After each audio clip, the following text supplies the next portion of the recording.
Сите имаме изградено одредени ставови. Понекогаш се добри, понекогаш се лоши. За нас е важно да негуваме добар, позитивен став во животот. Некои луѓе мислат дека целиот свет е лош, но ако почнеме животот да го сметаме за лош, во 95% од случаите проблемот не е во светот или во другите, туку во нас самите.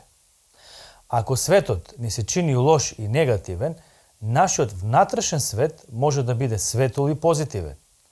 Ако нашите негативни ставови ги промениме во позитивни, можеме да го промениме и светот.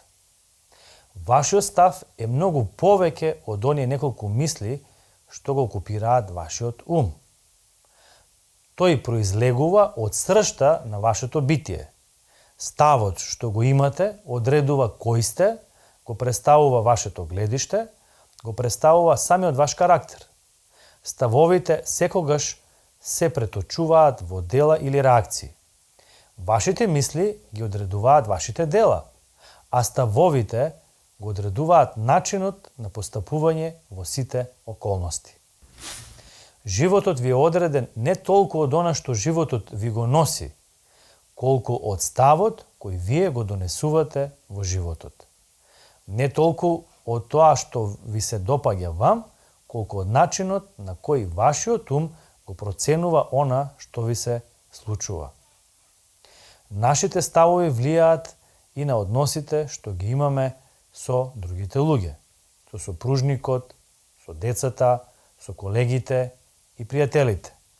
Ако ставовите се негативни, односите се разорни, бидејќи негативните ставови се прелеваат во негативни дела, и тоа во разорни зборови и разорни дела. Ставот секогаш е прашање на избор. Еве еден пример. Двајца луѓе се нашле во затвор. Еден гледа низ решетките и гледа кал, другиот гледа низ истите решетки и гледа месечина и ѕвезди. Двајцата се на исто место и гледаат низ исти решетки. Во што е разликата? Разликата е во ставовите, кои се последица на лична одлука.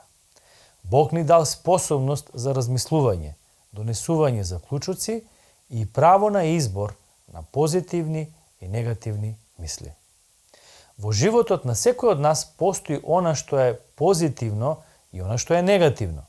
Меѓутоа, самите бираме на што ќе се фокусираме и што во себе си ќе негуваме. Јасно е дека не можеме да одлучуваме за она што ќе ни се случува денес, бидејќи тоа е надвор од нашиот домет, но можеме да одлучиме како ќе се однесуваме кон она што ќе ни се случува. Еве неколку совети за градење на позитивен став во животот. Почнете да изговарате позитивни зборови. Вашите мисли нека бидат позитивни, бидејќи мислите стануваат зборови. Вашите зборови нека бидат позитивни, бидејќи зборовите ќе се претворат во однесување. Вашето однесување нека биде позитивно, бидејќи однесувањето станува навика. Вашите навики нека бидат позитивни, бидејќи навиките стануваат вредности. Вашите вредности нека бидат позитивни, бидејќи вредностите го креираат вашиот живот. Кога ова го имаме предвид, да го послушаме библискиот совет запишан во посланието до Ефесјаните 4 глава 29 стих. Никаков лош збор да не излегува од вашата уста, туку само добар за надградување каде што треба, за да им даде благодат на оние што слушаат. Барајте го доброто и ќе го најдете. Што бараме, тоа ќе најдеме. Ако го бараме лошото, ќе го најдеме лошото. Ако го бараме доброто, ќе го најдеме доброто.